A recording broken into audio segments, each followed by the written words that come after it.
Ismael, great to see you. We're sitting here in the Copa America, another major tournament for you.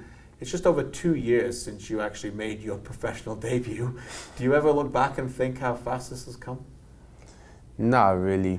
I just think like the sport, I just knew before getting into this life that it goes fast. Obviously I didn't expect it to go that fast, but I just knew like I had to stay ready for the moment. And you know, as soon as I got into the professional world, I knew it was going to go quick. And you know, you have to stay ready for the moment. You can't just be like shocked of everything that's happened. You just have to keep going and going, because if you slow down, then you just won't be ready, you know. So yeah, but it's gone fast. I think sometimes my friends, they stop me and they're like, "You're actually there, you know. You've been wanting to be in Europe, to play with the national team, you know, for this long, and then now you're here. So you actually have to embrace it." I'm like, "Yeah, thank God, but I need to keep going. You know, this is not the end of my career. It's only starting, so I need to go higher, higher, higher." So yeah.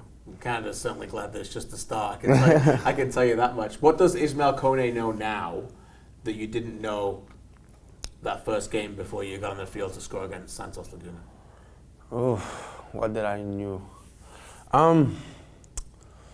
What did I knew? It's a great question. I just think that I just play now.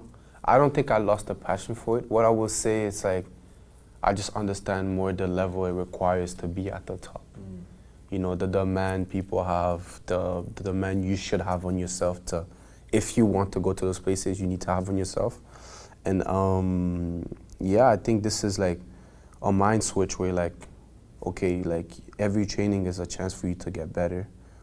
Every game is a chance for you to learn something, to prove, like to test yourself.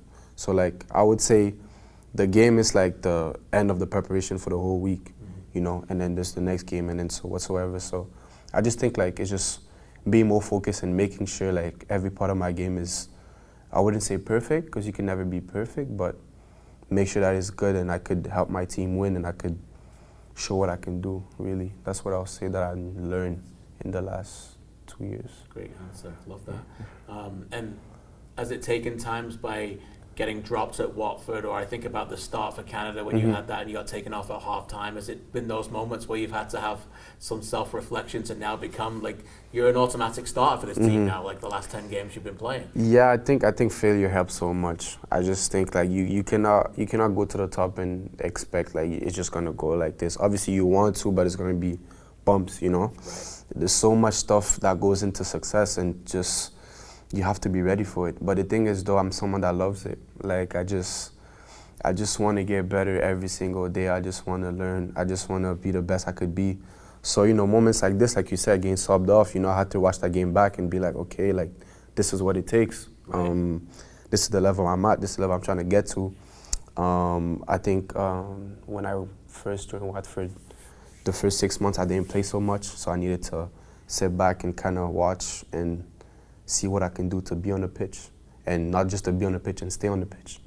So it's kind of it's moments like this, and of course it helps because after that you can build yourself and it'll make you the player that you want to be.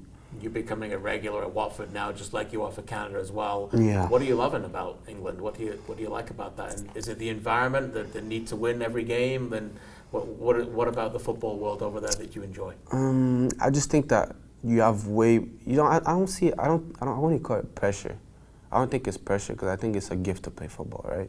But I think it's a kind of pressure because in MLS, your team doesn't get relegated. When you're playing in champ, then your team doesn't want to go Ligue 1. There's no jeopardy. You know what I mean? There's no jeopardy. So I just think that this helps a lot. So the demand to be at the best you could be every training, every game is way higher. But it's what you have to. It's the environment that you need to grow, to understand, because if one day you hope to play for, I don't know, Bayern or Man City, whatever it is, to Real Madrid, you have to win every game. You have to be the best every game. So, you know, it's good for me. I learned so much through so many coaches, through so many playing style. I play with so many players, you know, adapting to the league. So I'm just grateful. It's been a good experience, and I'm really learning. You mentioned the coaches that you learned from. What about the players? Like, who've been around you, who've been, you know, instrumental so far in this wonderful personality that you're showing us. The first year when I got there, I was really, I don't know if you know, he was left back, Hassan Kamara. I played with him, and he was like more like a big brother. He was the first person that, that when I arrived, took care of me. You know, it was really more outside of the pitch, but on the pitch as well. I chilled with Imran Louza as well. Taught me a lot about the midfield game. What about with the national team? With the national team, it's been so different because it's like, as soon as I joined, it was a family. Like, it's just like a brotherhood. So like, I could talk to the keeper, to the strikers, and it's the same thing. Like, it's just a brother. It's just different. So, you know, I think in Europe, obviously, new players coming in, and you know, players don't stay with each other for a long time, so you don't really build that connection. But obviously, with teammates, and we understand where we're trying to go. Yeah. But like outside the pitch, it's more different, you know, than with the national team. But like I said, with the national team, it's everyone really. It's Jonathan David, it's Derek, it's Richie, it's Tejan, it's Fonzie, it's everyone. It's everyone. It's Max, Dane, Kamal, everyone really, everyone. So yeah, I'm just blessed. Do you have a favorite game that you played for so far for Canada? Do you have one favorite game? Back? People want me to say the France game, right? But I think my favorite game I played with Canada, that I enjoyed the more, or that I think like I played the best? Either way. Either way. I think the game I played the best, I just think, I would say the Honduras game, right? I think I had a good game at that game. I just felt like I was cleaning my touches, moving the ball forward. I was helping the team a lot.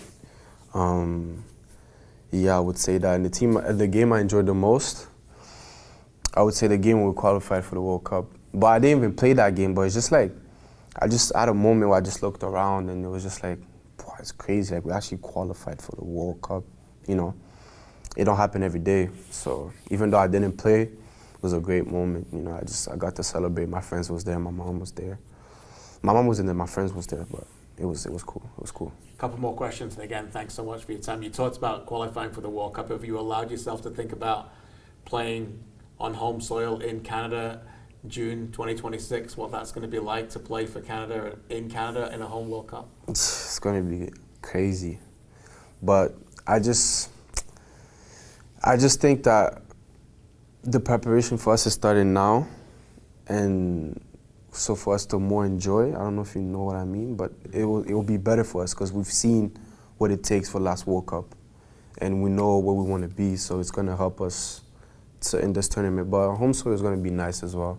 My friends are going to be there, my mom, people, the fans. It's going to be nice. Pretty special. No? Pretty special, yeah.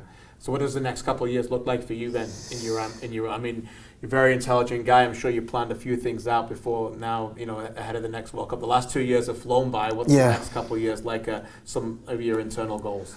I don't know. I would like for me and my club, firstly, to get playoffs next year, to promote to the Premier League, because I think it's where we belong. I would like for me to play at my best, my abilities, to show the best football I can show for myself, because I think when I'm at my best, I can do a lot of stuff and reach higher places. So, you know, this is what I would wish for myself, and yeah. Yeah, fantastic. Listen, you're a joy to watch.